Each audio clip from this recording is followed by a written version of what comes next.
Vaya con la iglesia. ¿Iglesia? ¿O es la hora de la visita? A la hora misma. Ay, soy tarde, muy tarde.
Because this is the first of 6 programs portraying the discovery, settlement, and growth of Santa Clara Valley, it may be well to begin with geography. For geography is a thing that has changed least since man first came upon the scene. And to understand the geography of our valley, or at least a portion of it, let us take a look at a map that we have prepared for that purpose. Our valley is really 2 valleys.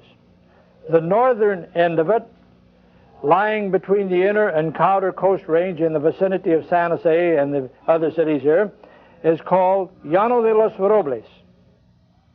And then the valley constricts down to an hourglass formation, noted by the early Spanish explorers, at a point called Portezuela de la Laguna.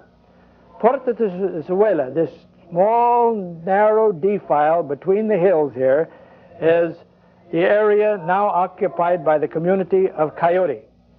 The word Portezuela means a defile between hills, or 2 groups of hills. The Laguna part of its name comes from a lake located near the present Bailey Road, southwest of Coyote. That lake was called Laguna Seca, meaning dry lake, because it was dry most of the year. And this portion of the valley lying south of Coyote, where it again widens out, it embraces the communities of Madrone, Morgan Hill, San Martin, Gilroy, and Sargent, was called by the early Spanish explorers San Bernardino. But after the founding of Mission Santa Clara in January 1777, both sections of the valley, in fact the whole valley, all the way from Gilroy to Palo Alto, became the Santa Clara Valley. Now let us look at the sides of our valley, and let us look at some of the features responsible for its naming. As we come into this northern section again, way over here to the west toward Saratoga, way up to the north toward Palo Alto, and over here toward Milpitas, we're in the section called Llano de los Robles, the Plain of the Oaks. The early Spanish explorers gave it that name because great areas of the valley here were carpeted with groves of oaks. To see those oaks best, we may as well fall back upon the journal of an English seafaring man, Captain George Vancouver, who came through the valley in 1792. Let us read exactly what Vancouver had to say. Turning to his journal, in the course of his journey, we find him writing, "About noon we arrived at a very pleasant and enchanting lawn, situated amid a grove of trees at the foot of a small hill, by which flowed a fine stream of excellent water. We had not proceeded far from this delightful spot when we entered a country I had little expected to find in these regions. For almost 20 miles it could be compared to a park which had originally been planted with the true old English oak. The underwood which had been probably attained its early growth, had the appearance of having been cleared away and had left the stately lords of the forest in complete possession of the soil, which was covered with luxuriant herbage and beautifully diversified with pleasing eminences and valleys, which, with the lofty range of mountains that bounded the prospect, required only to be adorned with neat habitations of an industrious people to produce a scene not inferior to the most studied effect of taste in the disposal of grounds. Thus Vancouver likened our valley to a great English park. There were other trees on the floor of the valley. Various portions of the valley were occupied by alizales. Alizales in Spanish were places where sycamore trees grow. The word comes from aliso, meaning sycamore. At other points, the valley was covered with willow thickets, particularly down toward the lowlands and along the watercourses. These willow thickets could be somewhat disconcerting to a newcomer in the area. In 1850, William Lewis Manley, one of the discoverers of Death Valley, came through this area. He got lost temporarily in one of these willow thickets. He said the dense underbrush hid the way and was full of wild cattle, which he feared would attack him. The only way he could find his way through this thicket was to look upward, locate the sun, and thereby his direction. He walked along cattle trails. He said the willows were the largest he'd ever seen. There's nothing in the eastern states that could compare with them. Today, that area is known as Willow Glen. The early Americans called it the Willows. Later on, long after American occupation, it incorporated as a city under the name of Willow Glen and remained a city from 1927 to 1936, when it annexed to the city of San Jose. Then, as we walk toward either side of the valley, or look toward either side, we see ranges of mountains, some of them quite high. Along the east side, we see what is properly known as the Diablo Range, taking its name from Mount Diablo. Do not call it Mount Diablo Range, and above all, do not call it Mount Hamilton Range, as many persons erroneously do. Call it Diablo Range. If you can't remember Diablo Range, call it the Inner Coast Range. Then we go across the valley to the Outer Coast Range, known to most of us today as the Santa Cruz Mountains, but known to the Spanish Californians as the Sierra Azul, meaning the Blue Range. At any time of the year when we can see this range, no matter what kind of weather, if it is visible at all, it has a bluish cast to it. Thus, the Santa Clara Valley has its Blue Ridge, the same as the state of Virginia has its Blue Ridge. If we're down in the valley and look southwestward or westward, we see two very prominent peaks. The higher of the two is Loma Prieta, whose name has been translated as Dark Hill, Black Hill, Shadowy Hill, or as whatever may strike the translator's fancy. It stands at 3,804 feet elevation. About 9 miles to the northwest of this peak, we see another one, about 9 miles if we travel by trail. We see another peak called Mount Umanhum. It stands at 3,430 feet. Mount Umanhum has a Santa Clara Indian word for a name. The name means hummingbird. Now, let us come back to the Inner Coast Range, and the most prominent peak, or at least the one easiest seen from anywhere in the valley, is Mount Hamilton. Mount Hamilton was once considerably higher than it is now. But much of its top had to be cut away, say right around the pinnacle here, to make a level spot for erection of Lick Observatory. The observatory was opened in 1888. To the south of Mount Hamilton, a short way, we have a peak called Mount Isabel, which stands at 4,330 feet high, and to the east, just a short ways, we have Copernicus Peak, which stands at 4,372 feet, the highest of the group. On leaving the mountains, we return to the Llano de los Robles again. We may even notice the two varieties of live oaks as we return. Can we get to that? The coastal live oak with its holly-like leaf, evergreen, and the deciduous valley oak. Then, the next thing we notice are the places where they grow in abundance along the watercourses. We'll just glance at the watercourses, taking first in the order of discovery and importance the Guadalupe, which begins on the northern slope of Umanhum, makes its way out of the mountains and out through the valley, down past the present city of San Jose to San Francisco Bay. The other watercourse is the Coyote, longest in the valley. It was discovered and named in 1776 by the exploring party of Juan Bautista de Anza.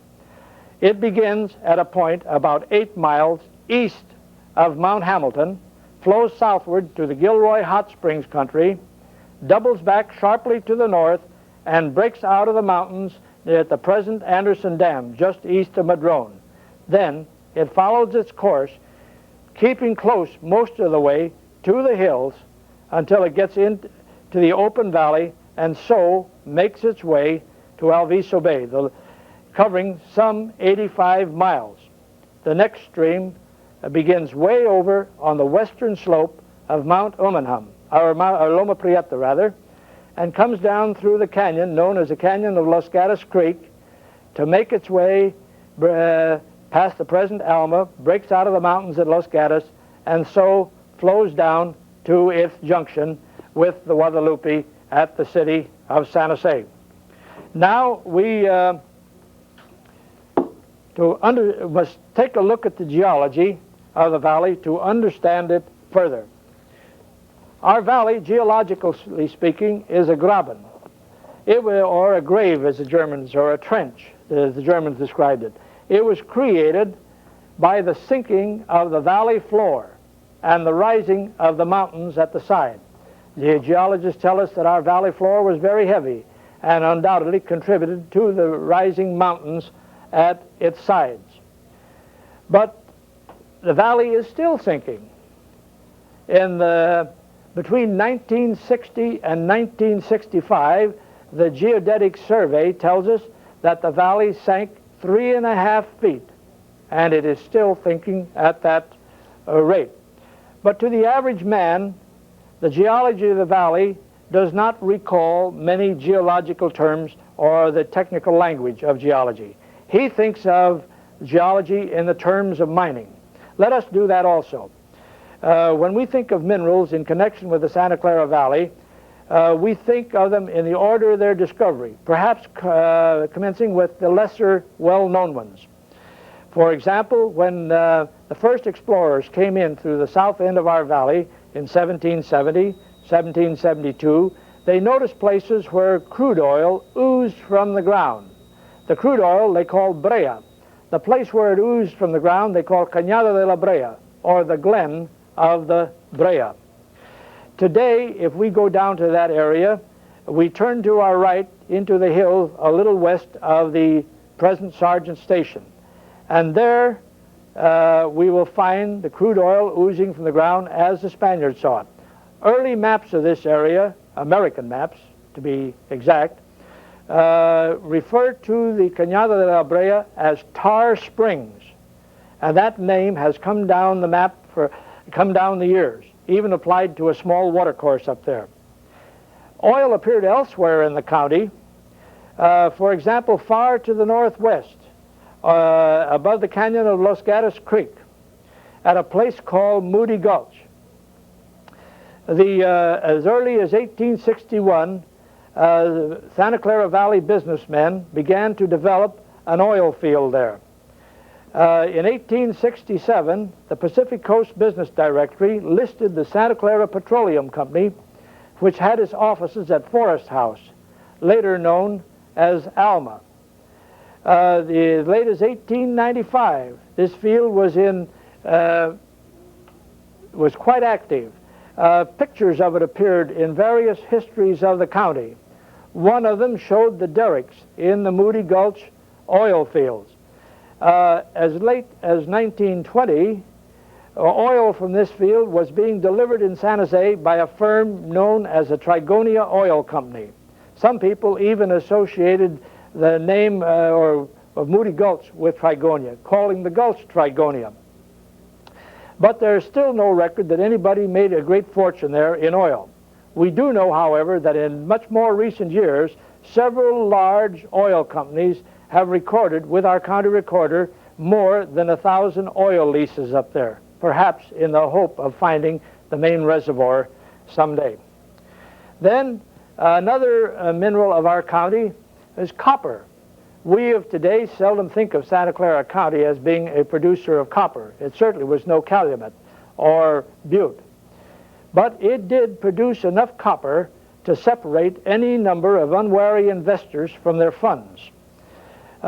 We find copper being developed at such out-of-the-way places as high in Pacheco Pass, where the Burra Burra mine was located, on a high elevation near a summit, as one writer described it, destitute of vegetation. We swing across the valley from there, clearing or hurtling over Gilroy to the Little Arthur Creek country, and there we find the Little Arthur mine in operation. Both of these mines advertised their directors' meetings in the Gilroy newspapers, but neither mine produced any sizable income for the investors. Far to the north of there, we find mines around the present Lexington, and at Saratoga, where we had the Dixie Mining Company and the Camel Creek Copper Mining Company. They both faded from the scene early, but the Camel Creek Copper Mining Company is now known as the county gravel quarry. Most important of all these minerals, however, was quicksilver. Its development was still far in the future when the first Spanish explorers came through here. Quicksilver occurred at New Alma then. It has occurred at other spots and been uncovered and worked profitably at other spots besides New Alma then. The New Alma then mine was opened in 1845 by a Mexican military commissioner named Andres Castellero, who set about working it on a grand scale, but sold out before he got far along in his project. It was then operated by a British mining company known as Baron Forbes, and later passed into hands of American ownership, the Quicksilver Mining Company. While speaking at the New Alma then Centennial Dinner in San Jose in 1945, Walter W. Bradley, state mineralogist, observed that the New Alma then mine had produced more wealth than any other individual mine in the state of California. It had produced over $70 million worth of quicksilver, whereas the richest individual gold mine hadn't produced anywhere nearly that much. The ore at New Alma then was a red sulfide used for producing quicksilver, which in turn was used in thermometers, for medicine, for mirrors, and fulminate, and nowadays has other commercial uses. This red ore had primitive uses also. It was known to the Indians of the region long before the white man got here. The Indians used it as a pigment for a paint with which they decorated their bodies, and frequently with disastrous effects, because it poisoned them, caused much suffering, and caused them to lose their teeth. Since we have discussed the manner in which the Indians painted themselves, let us look at the manner in which they lived and deported themselves. We have no great written histories on the Indians of this region. We know that they lived in crude shelters built of tree branches and covered over with tules. We know that they were not a well-clothed people. Many of them, according to early explorers or observers, went stark naked. Others painted their bodies with mud. Perhaps their heaviest garments were made of rabbit skins. They had no outstanding crafts, as many other Indians had. They were, however, basket weavers. They were generally peaceable. Let us see what Father Font, who is with Anza, has to say about them. Father Font came through our valley in 1776. And he tells about his trip northward, coming up from what we now call the Gilroy area, on through the valley of San Bernardino, through the Portezuela, and into the Llano de los Robles. At one point, he noted some Indians along the way, and he said, "Then they offered us arrows and quivers made of skins of wildcats in exchange for glass beads, as if trading. They were very talkative, but we understood nothing that they said. We judged them to be very poor, for those whom we saw were very lean, and besides being very black, their faces were very dirty. One of them that I saw had his body painted with white streaks. They wear their hair cut short. Today, there are none of those Indians remaining. Contact with the white man, missionization, and coming into white settlements proved their undoing. They contracted the white man's diseases and ailments. Diseases that were simple and presumably harmless to the white man resulted in death for the Indian. Others just couldn't stand the pressures of civilization." Now that we have seen the approach to our valley, or the general layout of our valley and its inhabitants and environment, let us observe civilized man's first approach to it. The white man came into our valley from the north. In other words, in the Palo Alto area. In the year 1769, Gaspar Portola left San Diego on June the 14th in quest of Monterey Bay, which had been reported by the Spanish seafaring man Sebastián Vizcaíno in 1602. Portola hardly got on his way when Padre Junipero Serra, who had accompanied him northward, founded the first of California's 21 Franciscan missions, San Diego de Alcalá, founded on July 16th. Portola made his way up the coast to about the San Luis Obispo area, where the Santa Lucia Mountains blocked further progress along the coast. He was compelled to come inland, passing through the area now occupied by the city of San Luis Obispo, on out through the Cuesta Grade, down through Santa Margarita, down to the valley of the Salinas River, which he followed northward, skirting Monterey Bay, which he failed to recognize. We don't know why he failed to recognize it. Perhaps Vizcaíno's description wasn't adequate. In any event, he continued his journey to up the coast through Santa Cruz and San Mateo counties to about what is now Sharps Park. He sent a couple of scouts ahead.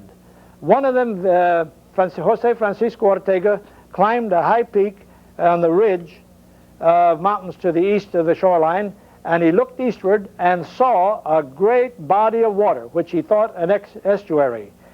That was the discovery of San Francisco Bay. Ortega did not get full credit for the discovery, however. Portola, in command of the expedition, got that credit. This little party threaded its way down through the San Mateo Hills, coming down through the Crystal Springs area, the San Andreas Lakes area, and finally struck the headwaters of a little creek we now call the San Francisco Creek, and followed it down to a big redwood tree where the city of Palo Alto now stands. And there they camped for 5 days. Meanwhile, a scouting party went around the bay, exploring perhaps as far as Oakland. Then they returned to their base And on the 11th, the whole party retraced its steps to the coast and slowly made its way back to San Diego, where Portola reported his failure to find Monterey Bay. Junipero Serra was very angry. It is said that he told Portola, "You could go to Rome and couldn't find the Pope." The next year, things turned out better, however, and the Spanish established their first mission, San Carlos Borromeo, on Monterey Bay. That was the second of the chain of Franciscan missions. Events piled up fast, one on top of the other after that. In 1770 and 72, Pedro Fages with Father Crespi came in through the southern end of our valley, made their way out through the north end and on to the East Bay area. Then they retraced their steps. In 1774, Juan Bautista de Anza came in on what was called a hard-riding scouting trip. He came in through the Portezuela, skirted the west side of our valley, and so on to northward to explore the area. And in the same year, Fernando Rivera came in. But in 1776, Anza came back, bringing a party of some 200 pobladores, or settlers, and proceeded all the way to San Francisco and established Upper California's first permanent settlement. These men did not perhaps accomplish all that they set out to accomplish, but each man in his own way left his marks on the landscape, left some nomenclature we have today, and all together they opened the way for the thousands upon thousands of settlers who came after them and developed our valley.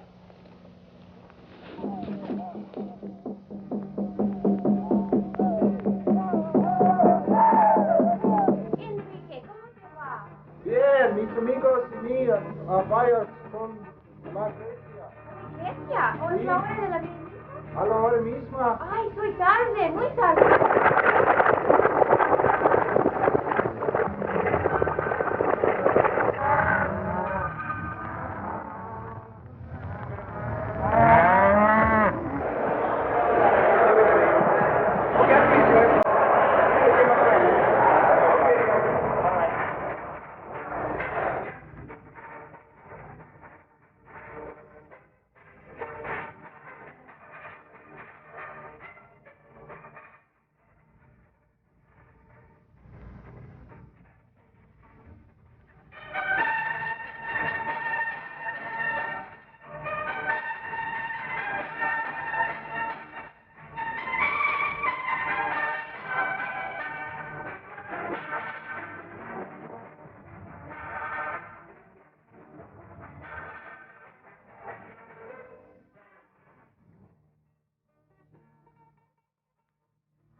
Varios con la iglesia.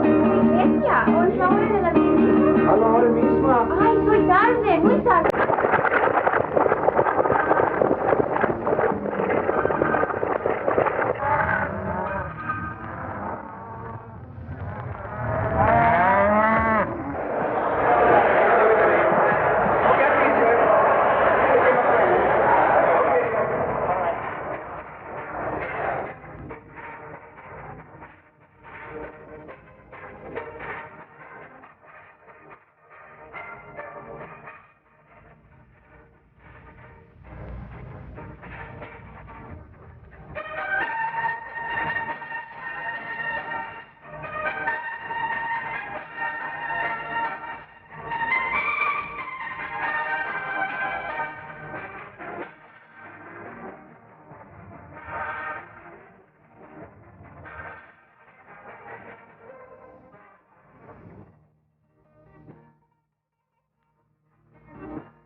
The area known as the United States of America has witnessed many migrations of settlers. Most of them, however, have followed the pattern of slow, orderly, natural growth, such as the one from the Atlantic seaboard to the Midwest. Several of them, however, have stood out in history as single unit movements. Two of these were perhaps the most important in American history. The first was the Anza expedition from Tubac, near the present Arizona-Mexican border, to San Francisco, California in 1776. The second was the Great Mormon Migration from the Missouri River to the valley of the Great Salt Lake in 1847. To us in the Santa Clara Valley, however, the Anza expedition was by far the more important. It resulted in the settlement, permanent settlement, of our valley. Juan Bautista de Anza left Tubac with 240 persons, more than half of whom were women and children. He led them across the saguaro and cholla-covered deserts of Arizona to the Colorado River, crossed that stream, led them across another great desert, the Colorado, sometimes referred to as the Imperial or Imperial County Desert, and finally reached the Pacific coast in the Ventura, Santa Barbara area.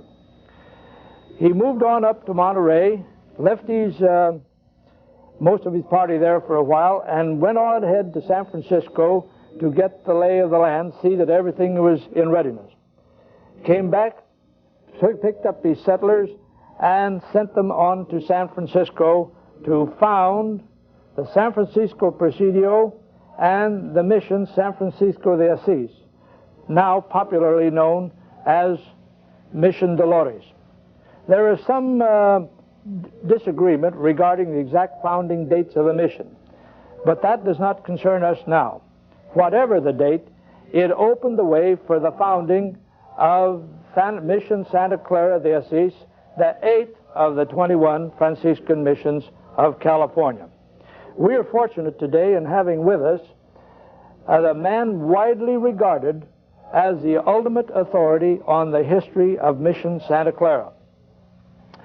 In 1963, he wrote an excellent book titled The Five Franciscan Churches of the Mission of Santa Clara. This book covers the entire history of the mission and especially outlines the foundings or the establishments of its 5 churches.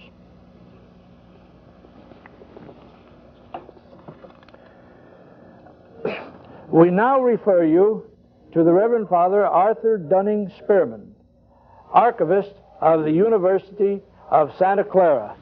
And Father Spearman. Thank you very much. The story of the founding of Mission Santa Clara is quite interesting. It began with the party gathering at the Presidio, January 6, 1777. Father Tomas de la Peña, the representative of the government, Jose Joaquin Moraga, and 6 soldiers and their families and 3 workmen. They spent the first night at San Francisco de Asís, Mission Dolores, and then set out for the very difficult trip down the Peninsula Bay shore. On the way they encountered such things as swampy ground where for a day at a time the horses sank to their fetlocks in the mire, and they ran into swarms of fleas, so much so that the area was named Las Pulgas, and today there's a boulevard named Las Pulgas, the Boulevard of the Fleas. They finally reached Mission, the site chosen for the mission, near the waters of the Rio Guadalupe, and I would like to point out this area to you.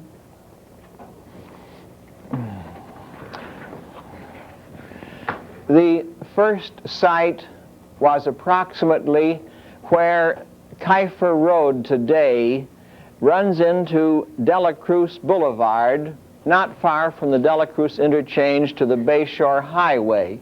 was about 1,300 feet from the actual waters of the Rio Guadalupe, as Father Pellew expressed it, a musket shot distance. They began that afternoon of the 12th of January by erecting a simple large cross, building an enramada of branches, boughs of trees, and an altar for the divine service the following morning. Once they had done this, they set to work on the buildings, and these, as of interest, were built palisade style, that is to say, of saplings upright rather than the horizontal log cabin style that we are familiar with. The buildings would be roofed with what was called jacal, namely a combination of brush and grasses of various kinds. And then there were the residence for the fathers, or residence for the soldiers and their families, 2 storehouses and corrals for cattle and for sheep. Now, actually, there were no cattle yet, but these were soon to arrive from Monterey. Once the cattle were there, they built a bridge, the first in the valley, across the Rio Guadalupe here, as the Spanish account says, of palos, namely tree trunks.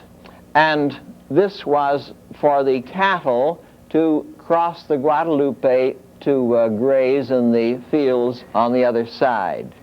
Then their problem was for a supply of grain. And they began to clear fields in this area near the mission, and they drew an irrigation canal some 2,000 paces from what was known as El Pozo up in this area, and it was a kind of, they thought to be a bottomless pool.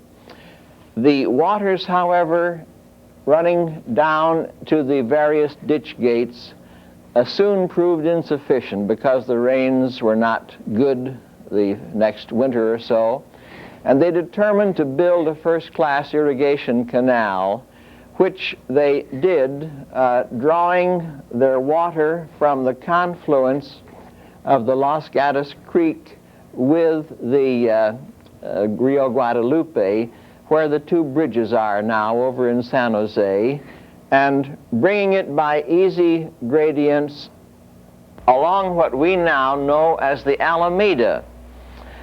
However, the Alameda itself, with its various dog legs, was to be laid out as a roadway beautifully lined with black willow trees by Father Mahin Catala in 1795, and it followed the creek, or rather the irrigation canal. And today we have the same contour of the Alameda. Now, when we got the irrigation problem solved, then they began to take up the problem of their difficulties with floods and earthquakes. Actually, there were various sites of Mission Santa Clara, and there was much discussion about this among the old-timers. Some would lead to one spot and some to another.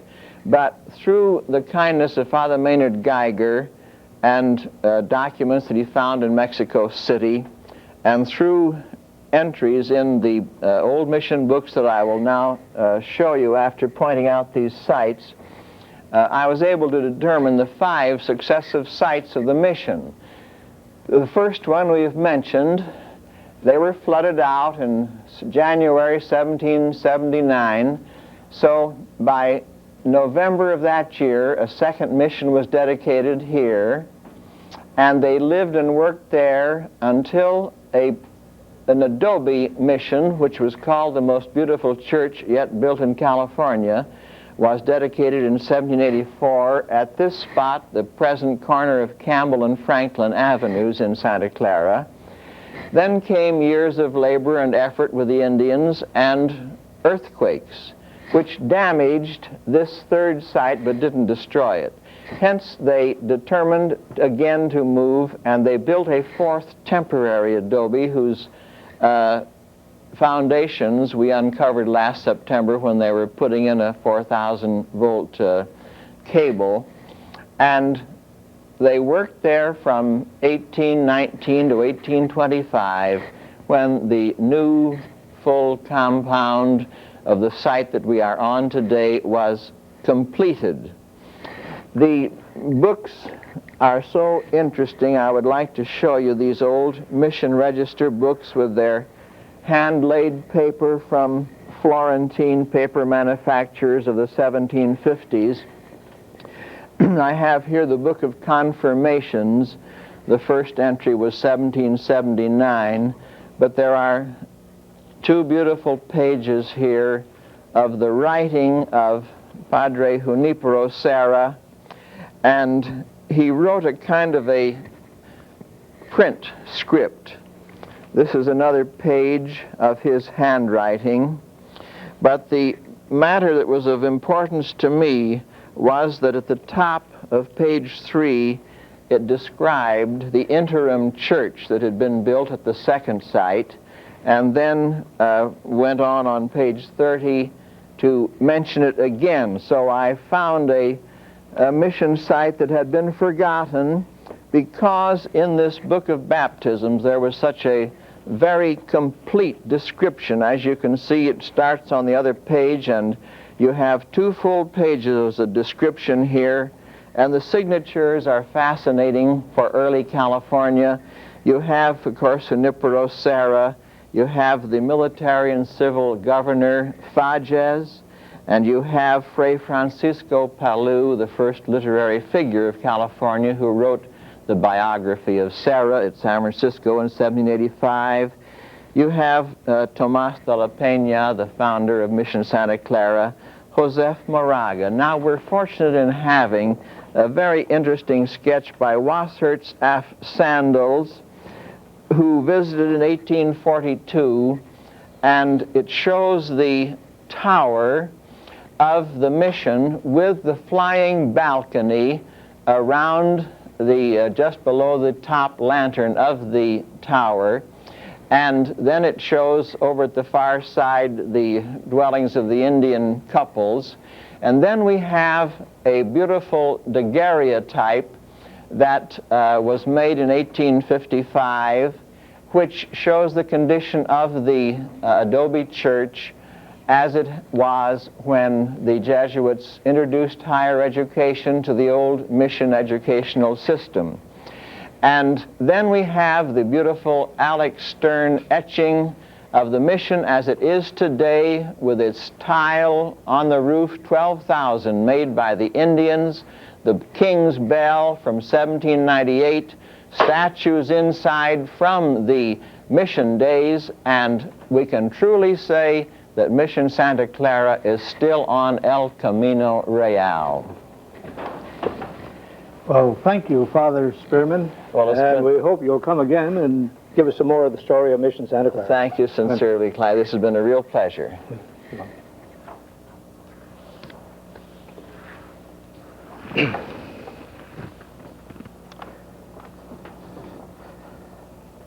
10 months after the founding of Mission Santa Clara, necessity begot California's first civil settlement. This settlement came into existence because the soldiers at the Presidio and other settlers needed supplies, particularly agricultural supplies. There is a story that the soldiers at the Presidios depended on the infrequent arrival of ships from Mexico for these supplies. This system, however, proved unsatisfactory, and fortunately at that time California had a governor who did not believe in red tape. His name was Felipe de Navy. He accordingly took action to remedy the situation. He withdrew from the garrison at San Francisco 9 soldiers, all of agricultural experience. Then he found 5 more men, likewise of agricultural experience. These men, together with their wives and their children, formed a little party of 66 persons who, under the command, immediate command, of Lieutenant Jose Joaquin Moraga, founded California's first civil settlement, El Pueblo de San Jose de Guadalupe, on November 29, 1777. This pueblo was located on the right or east bank of the Guadalupe River. To understand it and know more about it, let us take a look at a map of it.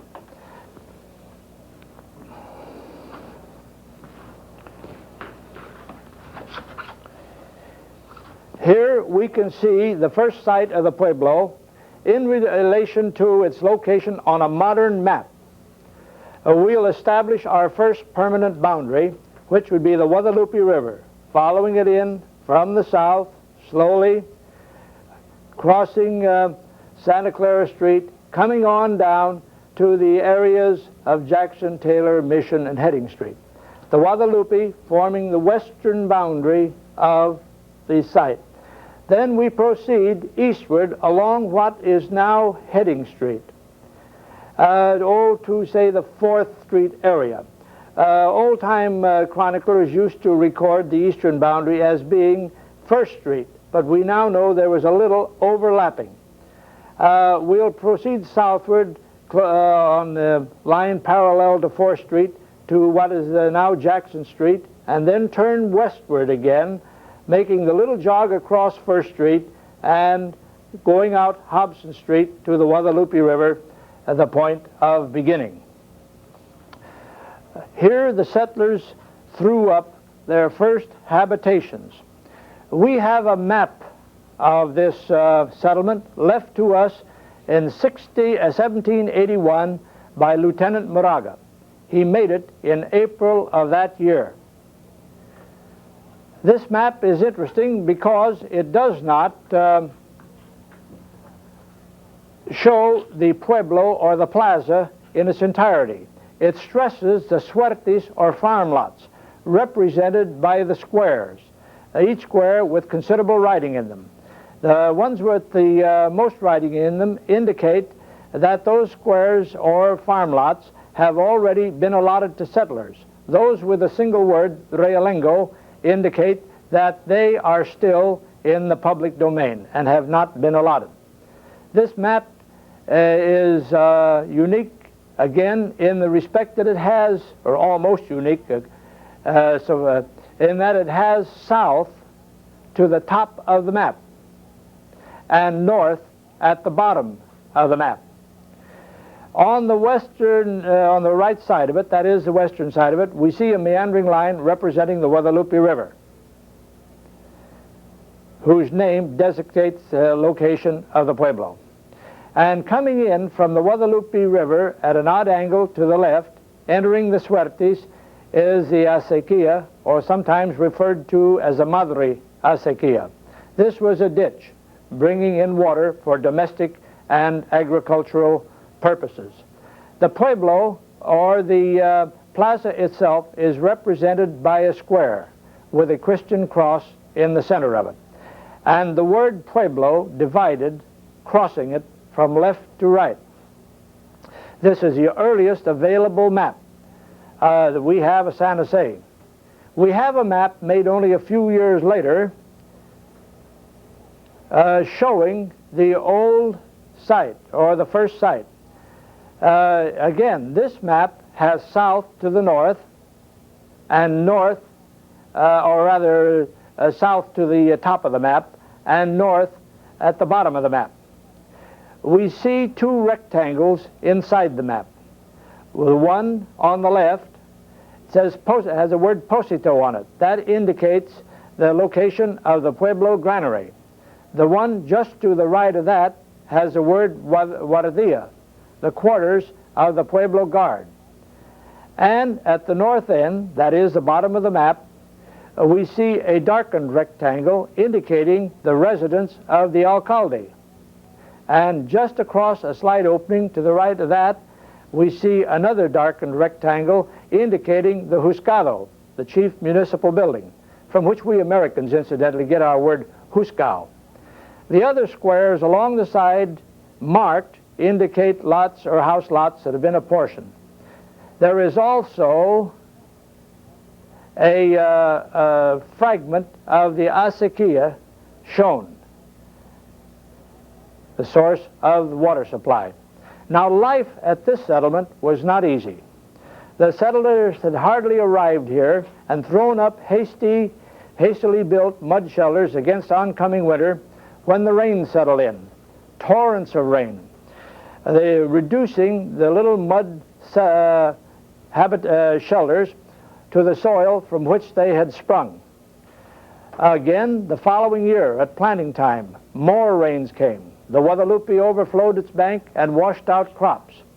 Fortunately, however, enough seed was saved for a replanting. The settlers early in their career here, according to some authorities, early as 1785, petitioned for permission to move to higher ground. But for some reason, they dragged it out for years. As one authority put it, they were somewhat in the condition of the hillbilly who didn't repair the roof of his house when it was raining because he couldn't. And he didn't repair it in good weather because it didn't need it. In any event, the years drifted by and the settlers lived a semi-amphibious life. But in 1797, we find that they had moved to higher ground.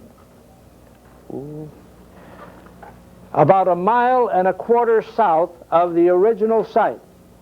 Here we have the original site, and now we'll come in, let us say, in First Street, crossing over to Market Street, and we see a tract of ground extending from the north, about a little above the present St. John Street, coming down what would now be San Pedro Street, cutting across at an odd angle to intersect Market Street, a little south of San Carlos, or the present St. Clair Hotel, wandering back on a more or less uncertain line on the east side of what is now Market Street, or about midway between First and Market, to a little above the present St. John Street, and then cutting at an odd angle again to form a rough parallelogram. This tract of land was surrounded by some 40 or 50 adobes. Fortunately, we have a map of this tract, a map made quite a few years later in 1841. And here we see it. Now we change our directions again. North is to the left and south is to the right. We see the adobes along the sides of the plaza, and we see 2 or 3 filling in the ends.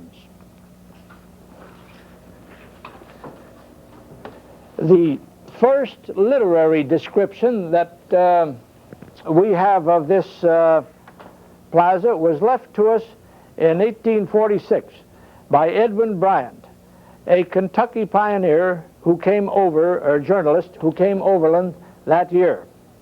Bryant described the little adobe houses as of all colors and fronting every which way. There were no gardens, not even a flower to be seen. But in front of every house there was the hitching post for what he called the all-essential horse. Save for the Husgado, located about where First Street crosses, or Post Street crosses Market Street today, there was nothing on the within the main expanse of the plaza.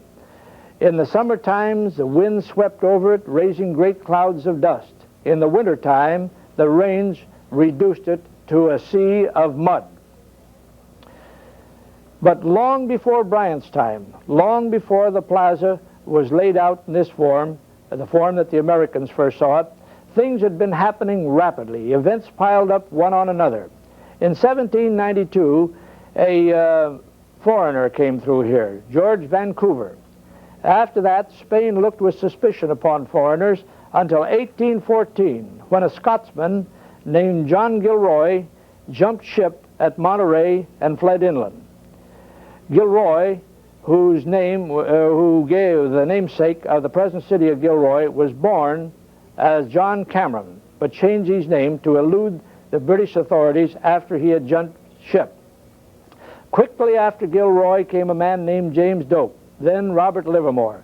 Then American trappers began to come in here. Jedediah Smith in 1826, David E. Jackson in 1830, Joseph Rutherford Walker, and others. But before this happened, in 1821, Mexico declared her independence of Spain. On April 11th, 1822, California took the oath of allegiance to Mexico, freeing itself of Spanish dominion, and thus the Santa Clara Valley became a portion of a Mexican department in every sense of the term. Enrique, ¿cómo te va? Bien, mis amigos y mi vaya con la iglesia. ¿Iglesia? ¿O es la hora de la visita? A la hora misma. Ay, soy tarde, muy tarde.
vaya con la iglesia.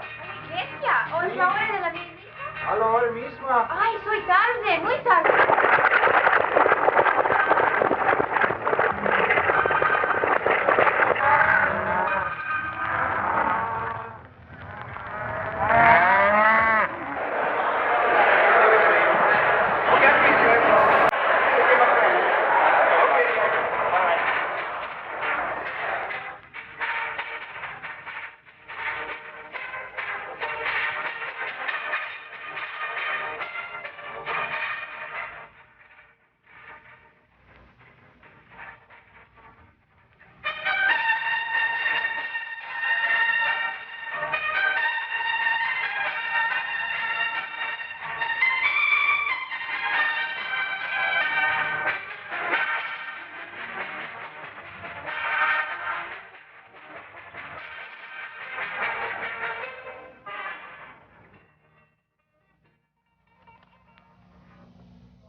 When California took the oath of allegiance to Mexico at Monterey on April 11, 1822, she ushered in a new economy and made possible the settlement of her great interior valleys. Within a half a dozen years, Mexico had enacted liberal land laws that made it possible for any ordinary citizen to petition for and obtain large grants of land.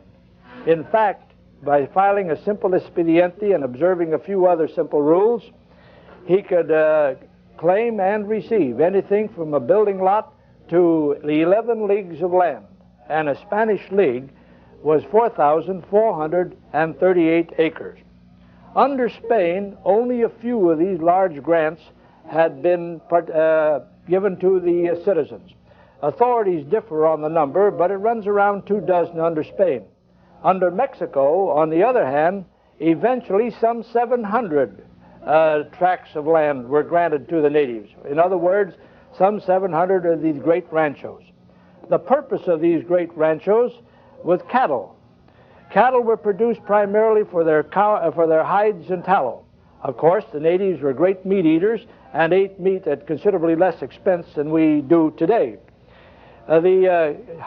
Cowhide was worth about $2 anywhere in the department, and an arova of tallow about $1.50. Sometimes the prices fluctuated a little depending on the demand for the product. These hides and tallow served as media of exchange. Foreign ships, particularly Yankee ships, putting out of Portsmouth, Boston, Providence, sailed around Cape Horn, loaded to the gunwales with merchandise. They put into the custom port of Monterey, where they declared tariff, and there their supercargo came ashore to ride inland, notifying the rancheros that this ship loaded with merchandise would put in at the landing nearest their ranches on certain days. The day before the ship put in, the rancheros would start with their families to meet the ship. Their carretas were loaded with cow hides and tallow. The whole thing took on a festive occasion, and they were welcomed by the master of the ship in just that spirit. Shortly after the festivities were concluded, they settled down to business, and the ships traded off the merchandise for the cow hides and tallow. The ships went up and down the coast until they were empty of merchandise and loaded with cow hides and tallow. Then they returned to the leather fabricating centers of the East.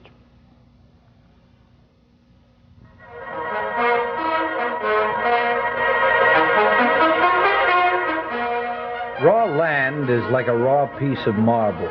Both can be shaped in two ways. First, by nature, the change being slow and seemingly pointless, and secondly, by the hand of man, which more often is quick and for a distinct purpose. A sculptor will tear away at a piece of marble to achieve beauty.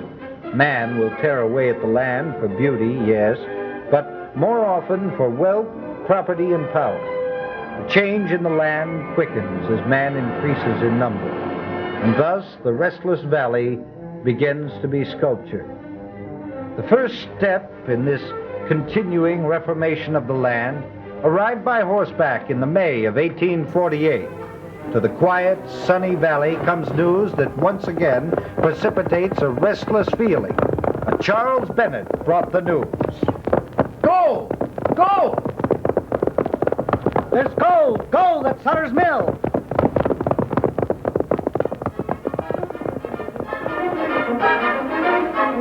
Gold had actually been discovered, according to Bancroft, on January 24th, 1848.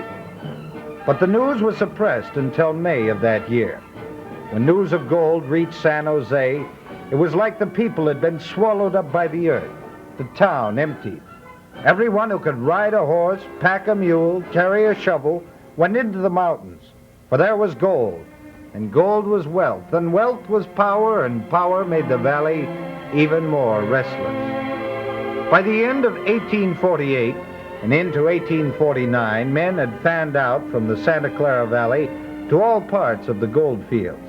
They filled their pokes with dust and nuggets and came back to San Jose and the valley, bringing with them an effect that would change the valley as it changed themselves. There was gold. There was money. Not all men followed the path to precious metal, for on this path you had to dig for gold. Some men, like this one, Josiah Belton, waited, bided their time, bought up goods, blankets, shovels, picks, axes, cooking materials, food, guns, hats, saddles, and they waited. The gold came back, and it was spent to buy these goods.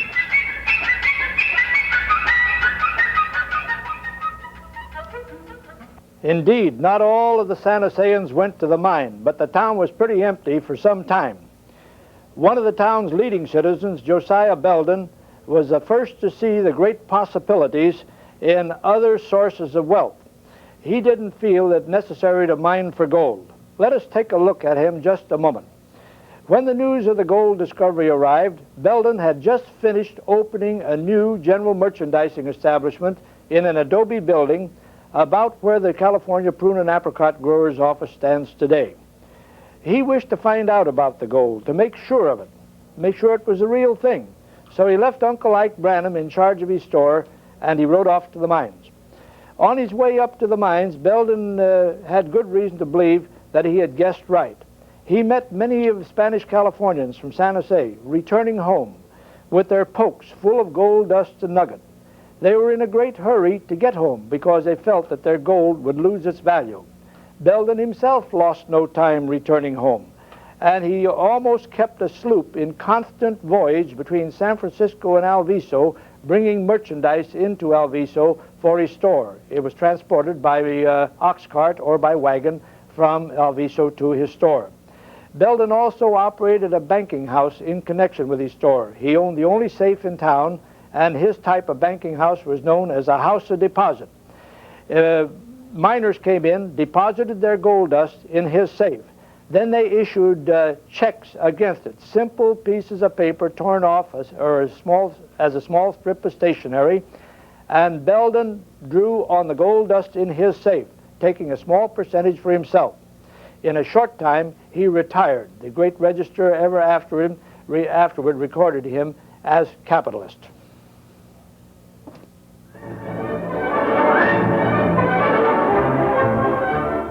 Now, where there's gold and people, and stores and guns and more people, and roads, where there's wealth and power, there is a society. The valley had a society.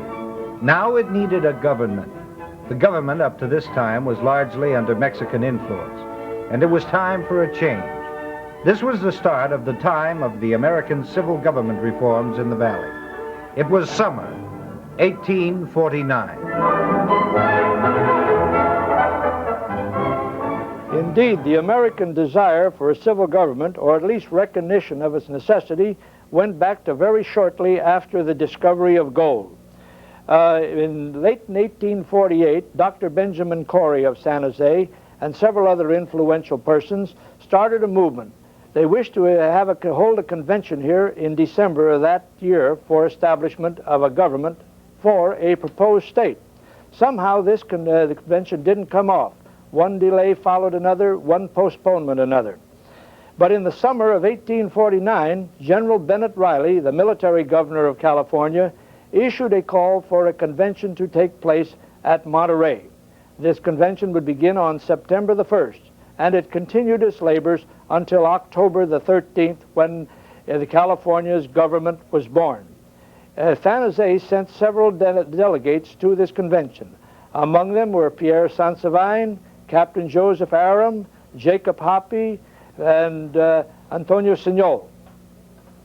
The convention, in its course of deliberations, designated San Jose as to be the first capital of the proposed state. When the convention was over and California held its first elections, San Jose became the capital in fact.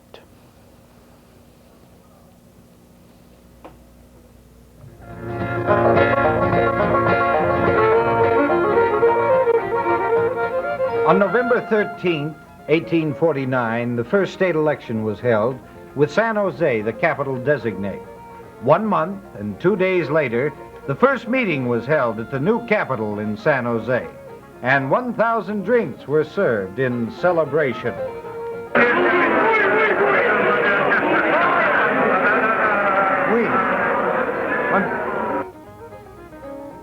We, my brother and I, made a lucky hit in mining on Jersey Flat, Downeyville, and returned to San Francisco, California, and were admitted to the Union in 1850. And San Jose having been elected the capital, we concluded to go there and see the chances for business. We found a small building vacant and for rent near the Statehouse, and at once rented it and opened it as a saloon. I named it El Dorado. Our saloon was a small two-story, about 20 by 40 feet, on the corner of the streets, and was in full blast when the first session of the legislature commenced, which I think, but I'm not certain, was the 1st of December, 1850. This, the first, was the legislature of 1,000 drinks, and I can certainly state the cognomer was well deserved. Adjournments were always in order and frequent enough for everyone. Of course, they always came to us, for we owned the best and the nearest saloon. The prices of drinks was 25 cents for hot drinks.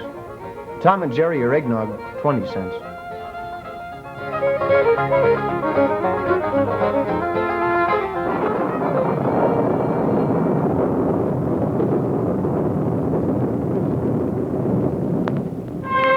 But the land would not hold still for the gouging and the scraping and the tearing away at its innards. It rebelled. It seemed to be saying, "This is my earth, my sky, it's not to be changed."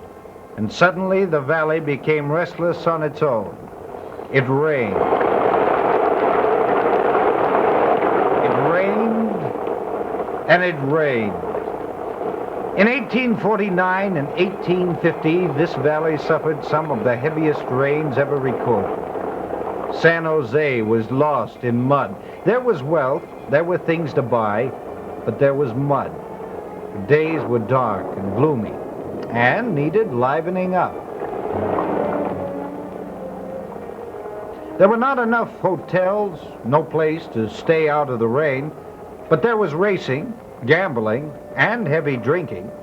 Restlessness compounded by restlessness.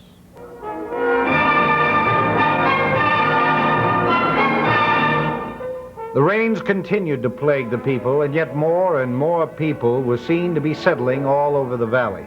San Jose grew. People with money came to San Jose.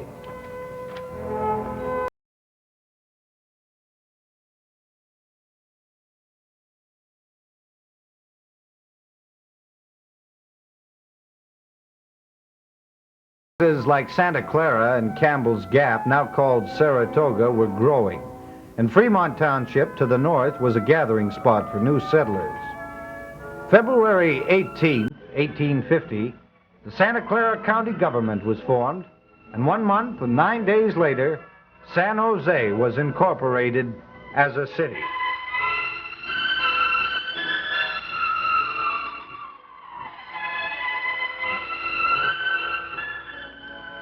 By no means could anyone consider the capital in San Jose as a blessing, or as some writers put it, an unmixed blessing.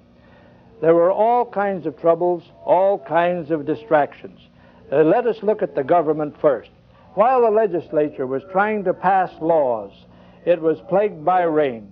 If we were to walk around the plaza at that time, one of the first things we would see at the northwest corner of the present plaza, about where the public library is today, or just across the way from it, would be a bull ring.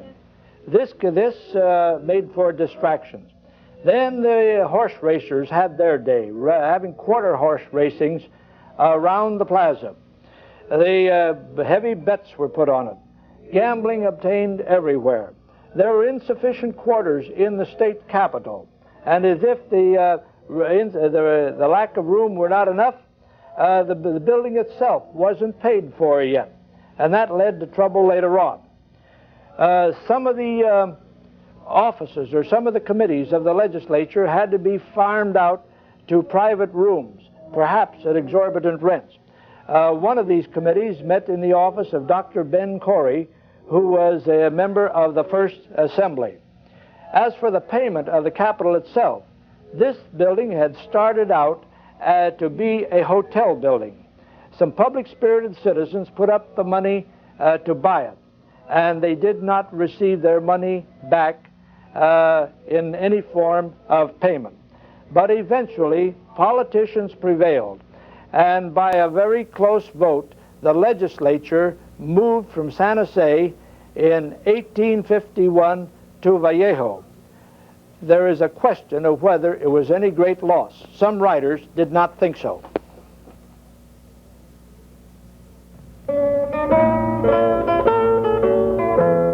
Not all was gold. The valley, pregnant with unused land, cried out for development. The old economy of cattle from the Mexican influence began to wane. And in 1850, a new economy began to push its head out of the ground as wheat. As the wheat grew and spread, the trees seemed to retreat in front of the plow, and soon the valley was covered with a down of grain. Wheat demanded roads. The farmers cried out, I need a road to get my wheat to the mill. I need roads to go to town. I need roads to move my grain. The wheat farmers needed roads, and they got them. The roads fanned out and led to mills. flour mills grinding the golden grain into meal for export, and for the hundreds of new settlers to make bread. Here was a source of wealth that you didn't have to dig for. It came out of the ground willingly. Mills sprang up at Saratoga, Los Gatos, Agnew, Alviso, and other widely spread points in the county. Soon, wheat from the Restless Valley was finding its way throughout the country.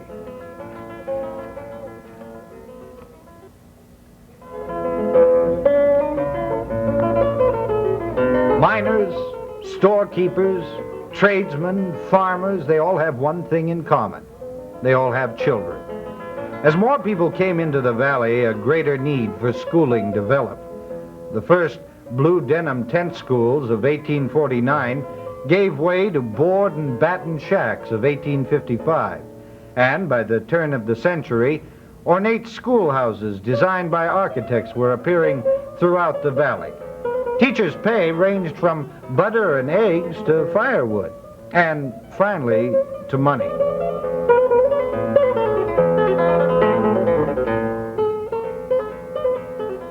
By 1855, the gold and its effects had died out, and agriculture was now the main concern of the Restless Valley. Wheat gave way to orchards, and fresh fruit, apples, pears, peaches, filled the valley. And soon, in the spring, it was like an ocean of blossoms with the odors of new stirrings in the trees. In 1856, Louis Pellier introduced the prune, which revolutionized fruit growing in the valley and ushered in an expanding economy.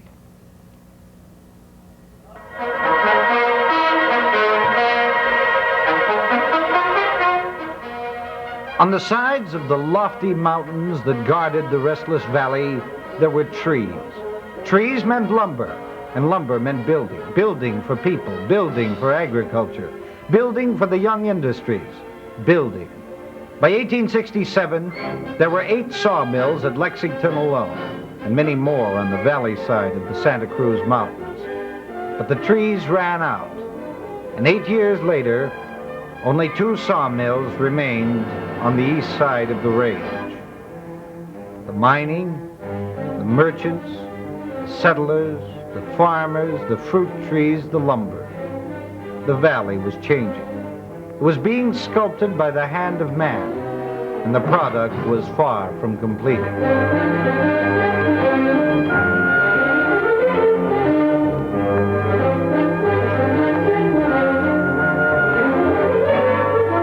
It was a new valley. It had people, industry, economy, government. Now it needed linkage. Transportation was the key. The valley was to be shrunk even more when the web-like lines of the railroad brought rapid and regular transportation. At first, stagecoach lines went out from San Jose to San Francisco, Sacramento, and south to Gilroy and Monterey.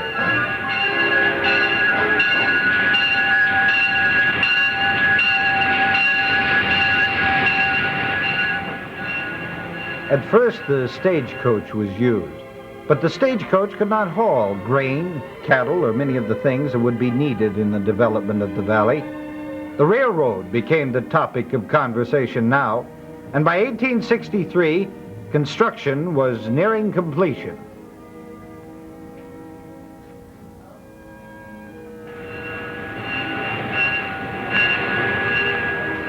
On January 16, 1864, the first scheduled train service started its run between San Francisco and San Jose. The railroad had come to the Restless Valley.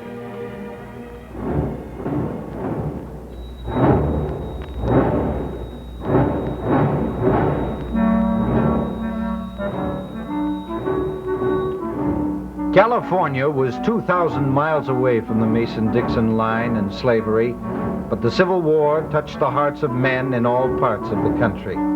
In Santa Clara County, the North had supporters, and so did the South. Feeling ran high for the South, but Northern feeling was dominant. The newspapers of the Valley reflected the times. The San Jose Mercury was pro-Northern.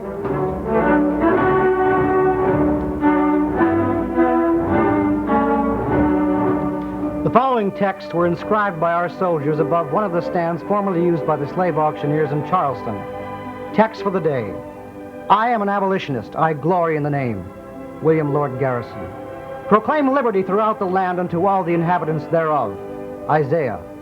Put a pike in the hands of a slave and you make a man of him. John Brown. On to Richmond. New York Tribune, February 22nd, 1865. Jeff Davis said a while ago that the issue of the struggle is in the hands of God. Jeff was fooled. Most of Lee's army are now in the hands of General Grant, and the balance are in the hands of the devil. The San Jose Tribune was anti-administration and leaned to the South. It is also reported that great riots have taken place in New York, Boston, and Staten Island, occasioned by an attempt to enforce the conscript law, in which great numbers were killed and wounded. Society is being fast hurried into a state of anarchy into the East, and we almost dread that Babington Macaulay's prophecy as to the fate of our republic seems likely to be realized long before the time he anticipated. What a curse and calamity abolition has been to our people.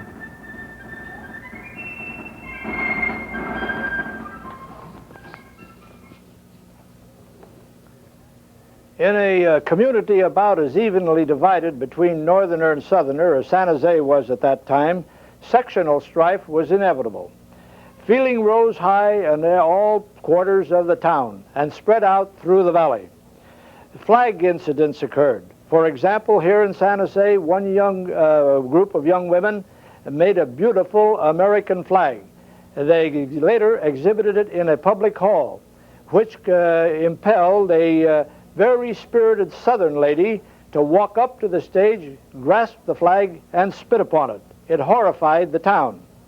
Out Saratoga way, a prominent blacksmith, born in Tennessee, was accused of being disloyal, or a non-union man. To prove his loyalty, he erected a high flagstaff in front of his shop, in fact, a disproportionately high staff, and there he hung the stars and stripes and kept it until the war was ended.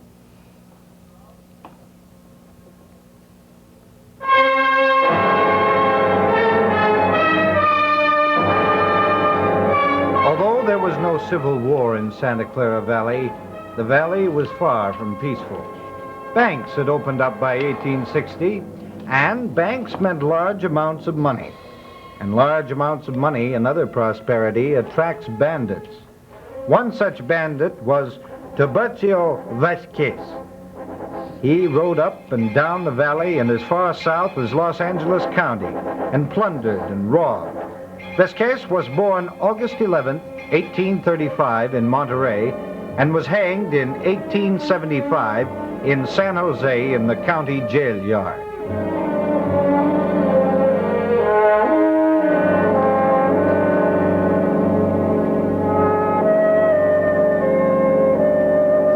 California has had a large number of bandits. Perhaps Tiburcio Vasquez was worst of all, even more so than the legendary Murrieta. Vasquez started out in his hometown. At the age of 16, he became involved in the killing of a constable there, then ran afoul of the law many times thereafter, perhaps under the tutorship of older and more hardened criminals. He was arrested eventually for horse stealing, and at the long trail of crime, he ended on the gallows in the San Jose.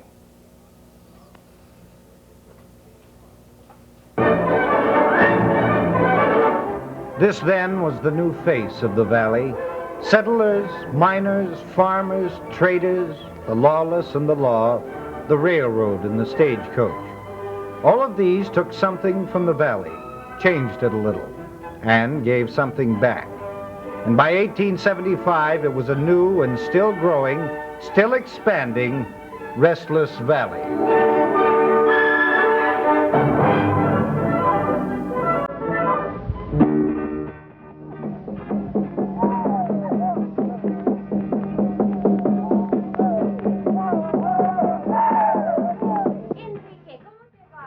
Bien, mis amigos y mi, varios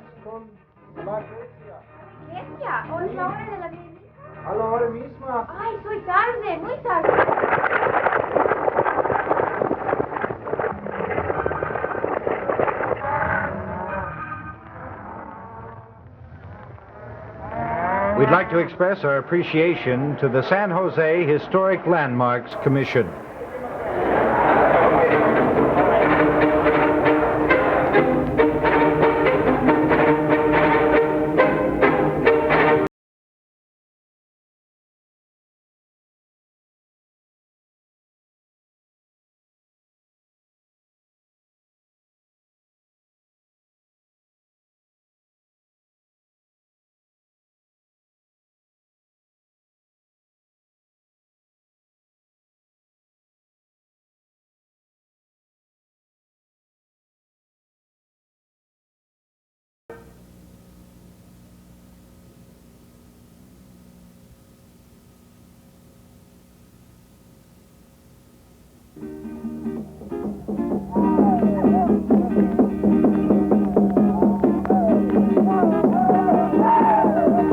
Enrique, ¿cómo te va? Bien, mis amigos y mí, varios con la iglesia. ¿Iglesia? ¿O es la hora de la misa? A la hora misma. Ay, muy tarde, muy tarde.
The scene that greeted the citizens of San Jose on the morning of April the 18th, 1906, was hardly a pleasant one.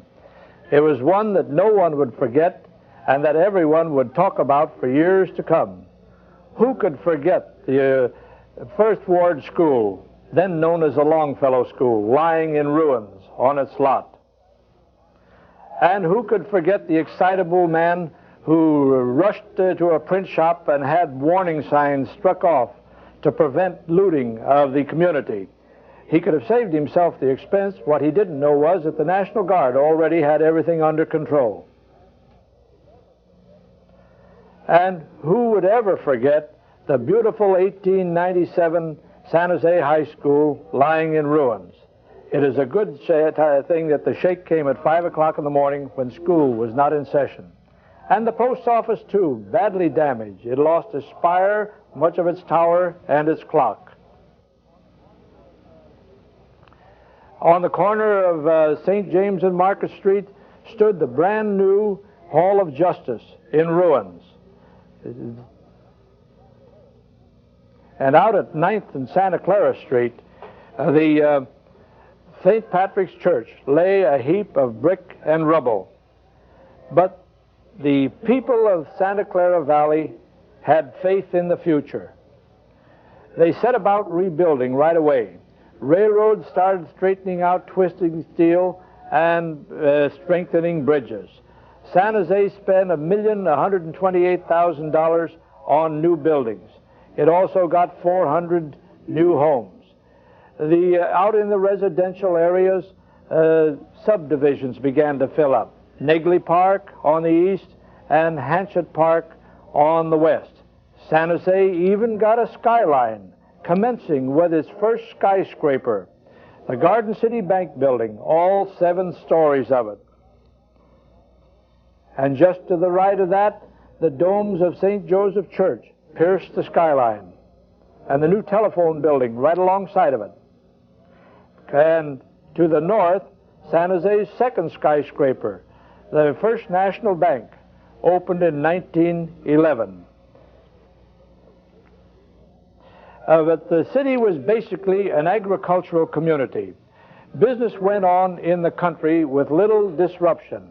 The Cirrhosis Fruit Company, owned by the Death Valley Borax interests, was operating where the Paul Masson Winery stands today. Elsewhere in the valley, great fruit drying yards were soon laying their trays of prunes in the summer sun for drying. This was the day before mechanical dehydration. Canneries came into existence. The older Golden Gate Cannery had been in business since 1875. Newer ones had shown up. Among them, the brand new Pratt Lowe Canning Company at Santa Clara, advertised as the largest in the world at the time of construction. There were also the J.F. Pyle Canneries and the Flickinger Cannery. The CFCA on West San Carlos Street preceded or was a forerunner of the present giant CPC.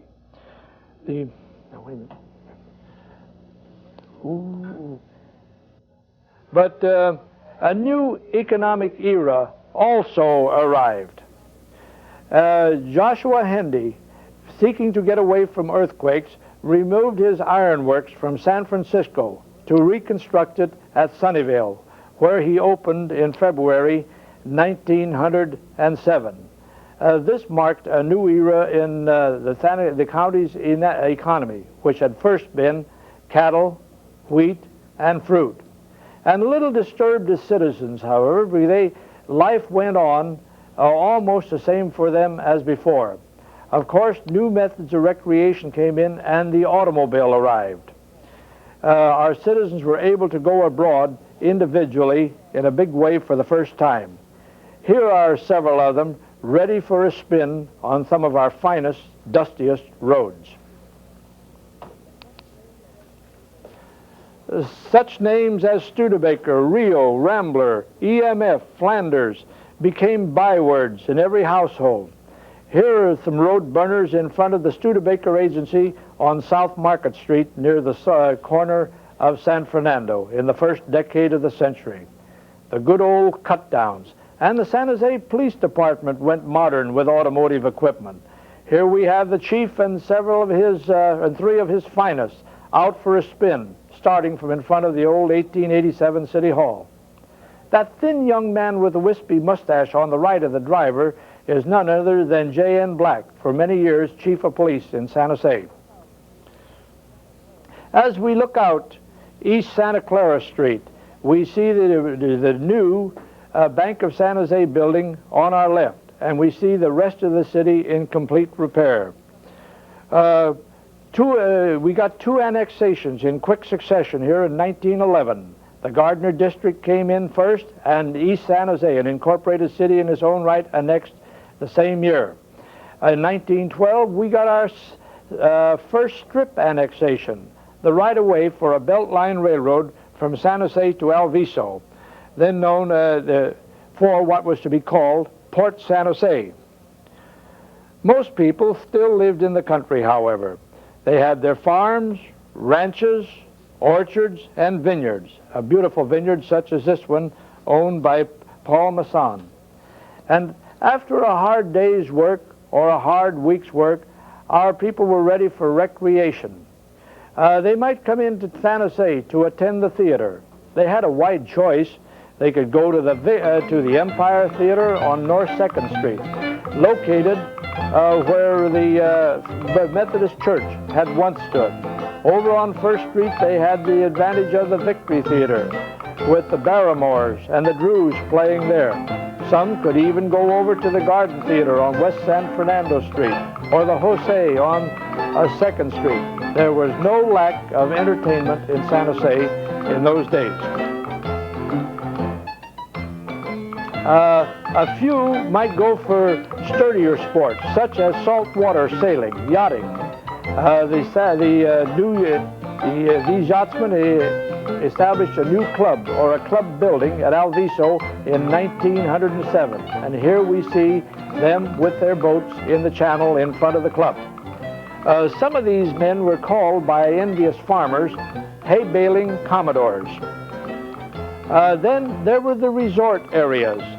The venturesome souls might push their old Mitchells up the Mount Hamilton Road after much boiling and steaming to arrive at the Smith Creek Hotel, which was one of the popular hostelries of that area from the 1880s to 1917. The registers of this hotel show the signatures of men and women, many of them outstanding, from all over the world.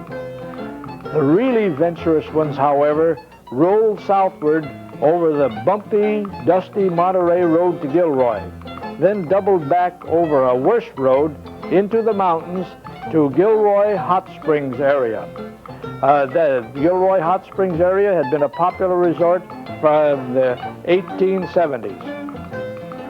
Some of them might take time out for a parade in San Jose, as shown here in 1907, looking northward toward the old Market Street Tower. This great structure stood from 1881 to 1915, when it was irreparably damaged in a windstorm, and the several $1,000s raised by the chairman of the repair committee, Alex Hart Sr., were sunk literally into the Port San Jose project. Still others went abroad by car and by train to San Francisco. Those going to San Francisco took in what was known as the 1915 World's Fair, or the Panama Pacific International Exposition. The numerous San Joseans went up there in groups. The Pioneer Society went in its special group. Here we have a Blossom Time group with a large number of familiar faces in it. The man in the derby is Arthur Free, once district attorney of Santa Clara County and later a congressman from this district. Next to him with the silvery hair is Judge Welch, Judge John Evans Richards. And maybe way over to the edge on the right, Mayor Rolfe of San Francisco, who later became governor of San Francisco. San Joseans went in for sports also. We had a number of baseball teams here. Some played at Alum Rock or Luna Park, some at Sodality Park, others at Graham Field. The young man, second from the left in the rear row here, is Charlie Payne, longtime county recorder of Santa Clara. Cycling was a perennial attraction. Cycling came into existence here in a big way with the establishment of the Garden City Cyclers, later the Garden City Wheelmen, in 1884. And here we find on the left in the black and white striped sweaters the 10-man team of the Garden City Wheelmen for 1919. And in the center of this team is yours truly, with hair on his head. And there we have the cup of the 100-mile relay race. This race went around San Francisco Bay, beginning in San Francisco, coming down the San Mateo Peninsula, skirting the south end of the bay by way of San Jose, and returning along the East Bay by way of Hayward's, and to end at Alameda. This was the event of the year. Now we could get out and travel around our valley by other means. We had a transit system in those days that would be the envy and probably be far superior to anything that we have today. It began in 1903 with the old San Jose, Saratoga, and Los Gatos interurban electric railway. In 1905, another company came into existence. This was the Peninsular Railway, which was to extend from San Jose to San Francisco if it carried out as originally planned. Eventually, the Peninsular took over the San Jose, Saratoga, and Los Gatos interurban and developed a great system, which the California Railroad Commission, now the State Public Utilities Commission, credited with more than 80 miles of trackage. Let us take a trip over this system to see where it went. We'll take any one of San Jose's numerous streetcar lines and proceed down to the old Southern Pacific Station at Bassett Street at the foot of Market. There we'll board the big red cars for a real ride. We'll make our way down Market Street and out by way of San Carlos Street to Rose Lawn and Meridian Corners. And from there on we'll roll to Cupertino and to Monte Vista. Beyond Monte Vista we'll swing northward toward Mayfield, and from Mayfield to Palo Alto. At Palo Alto, we'll double back at a high speed. Some of the old-timers said 65 or 70 miles an hour to the west side cutoff, making our way over to Congress Junction, swinging to our right at Congress Junction and going up to Saratoga. At Saratoga, we proceed on to Congress Springs, where we'll turn around on the big loop and come back to Saratoga. Next, we'll go over the hill to Los Gatos. We're leaving Congress Springs and this beautiful resort, and Saratoga behind in a hurry. At Los Gatos, we'll start northward again toward San Jose, coming in by way of Camel, leaving Camel by Camel Avenue to Bascom and then to Hamilton, passing numerous orchards on the way and making our way finally back into the heart of San Jose. If we should like to travel to the eastward, we could do that very easily by going out the East San Jose line, or that is to East San Jose on the San Jose railroads, and there transferring to the San Jose and Alum Rock Railroad. We'll follow this line out Alum Rock Avenue to White Road, start up the hill to Kirk Avenue, cross over Kirk Avenue to the Olive Grove on McKee Road, and so on to the canyon of Penitencia Creek, and then turn up the canyon to Alum Rock Park.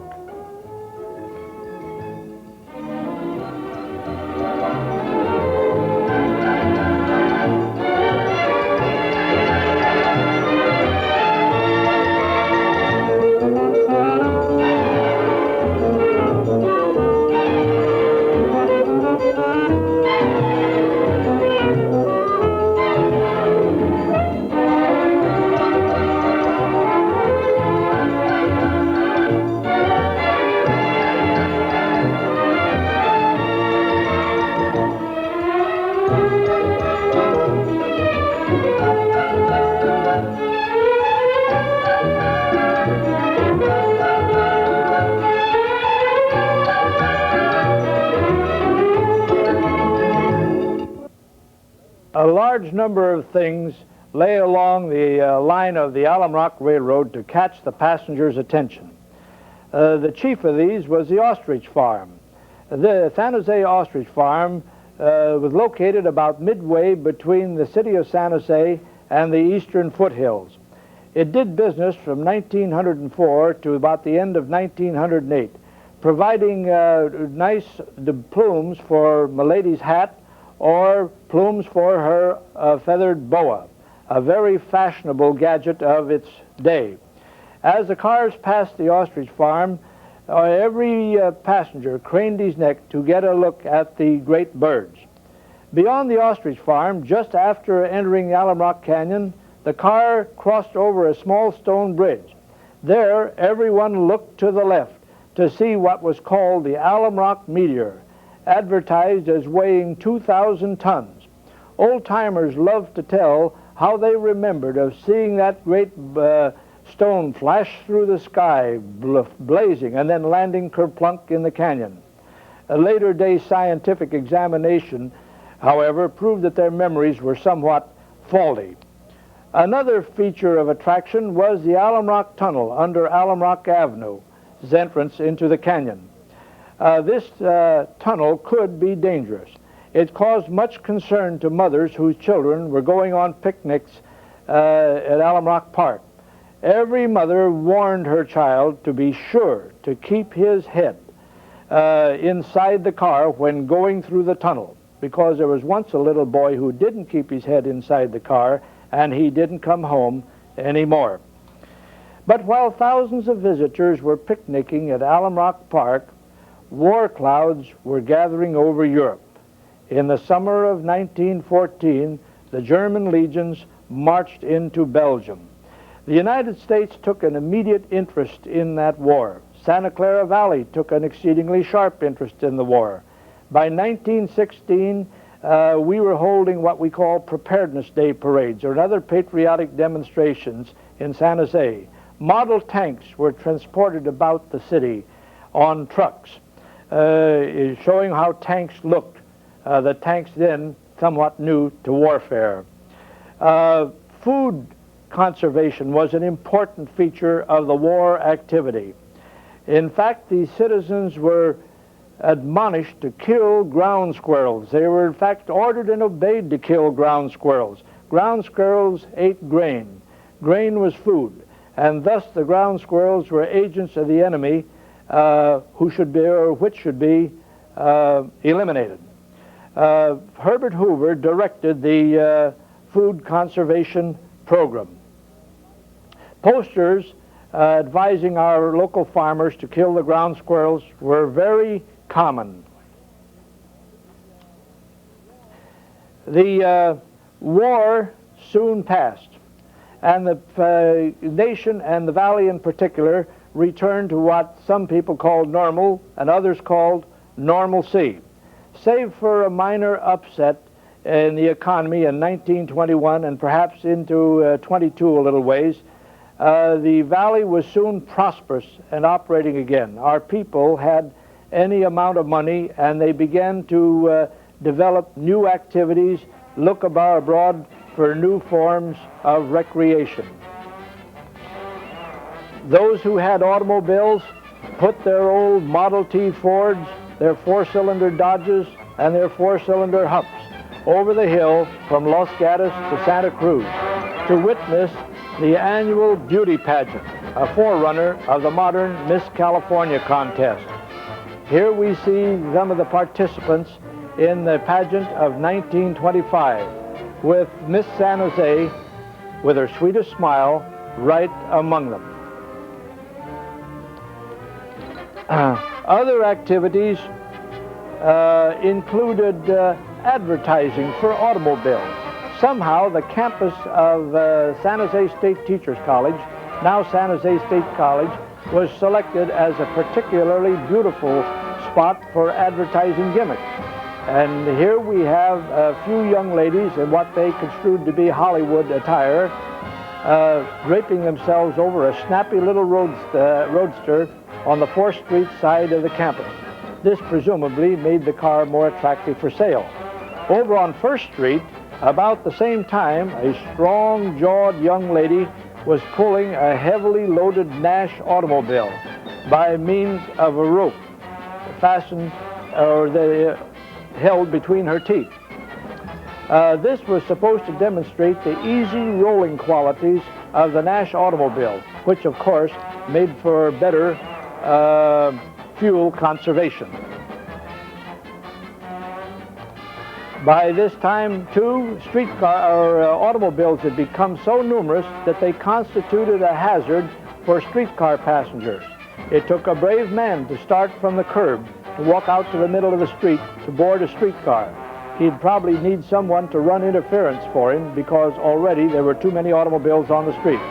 The city of San Jose accordingly brought into existence its first safety zones, and thenceforth the motoring public was notified that it was against the law to dispute right away with anyone on the way to a safety zone or to hit anyone standing in a safety zone. Aviation came into its own in a big way during this decade.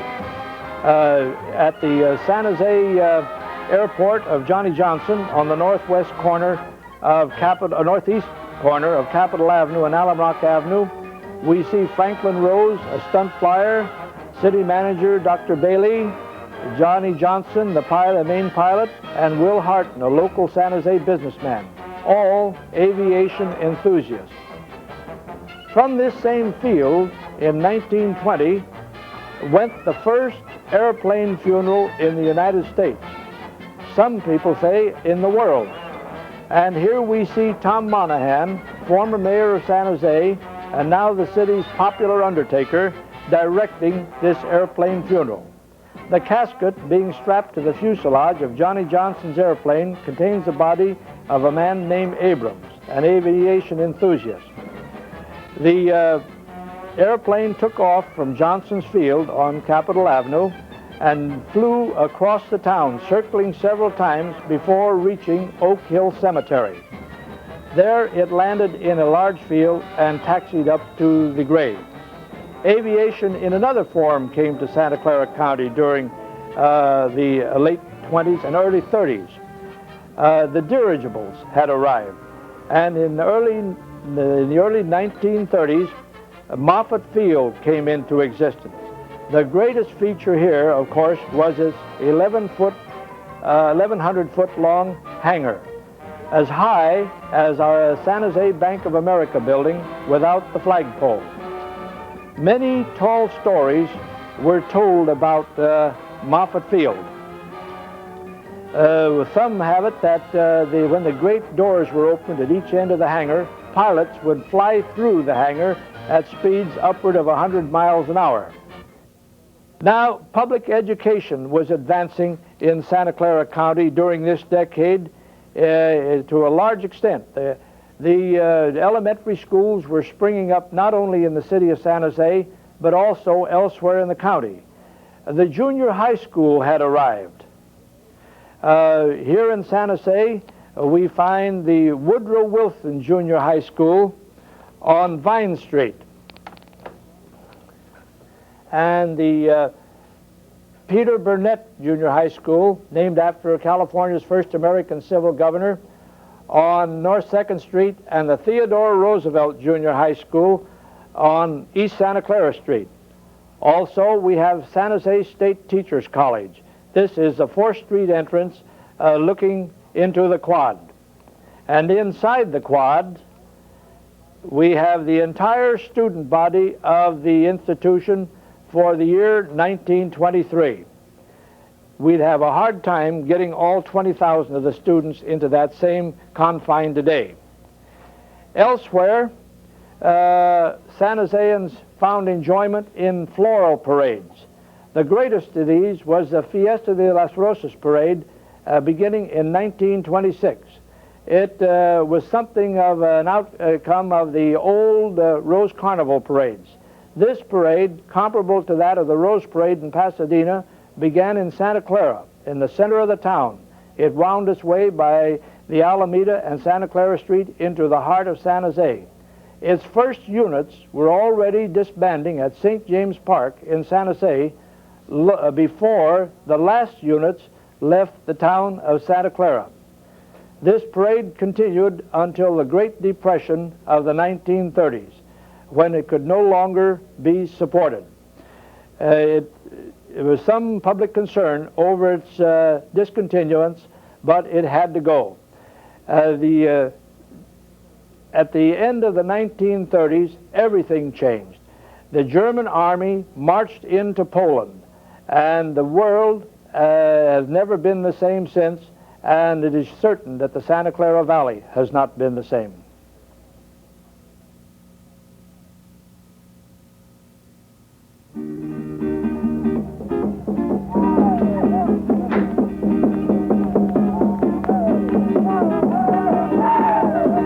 Enrique, ¿cómo te va? Bien, mis amigos y mí, varios con la iglesia. ¿Iglesia? ¿O es la hora de la iglesia? A la hora misma. Ay, soy tarde, muy tarde.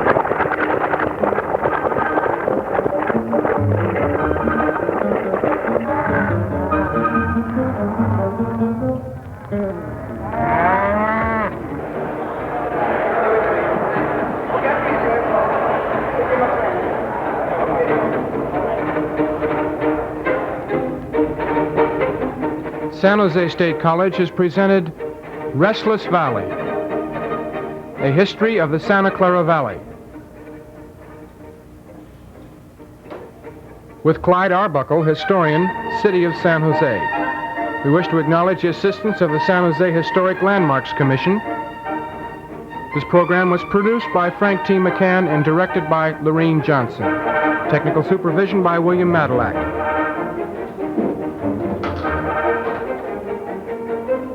This has been a Drama Department production.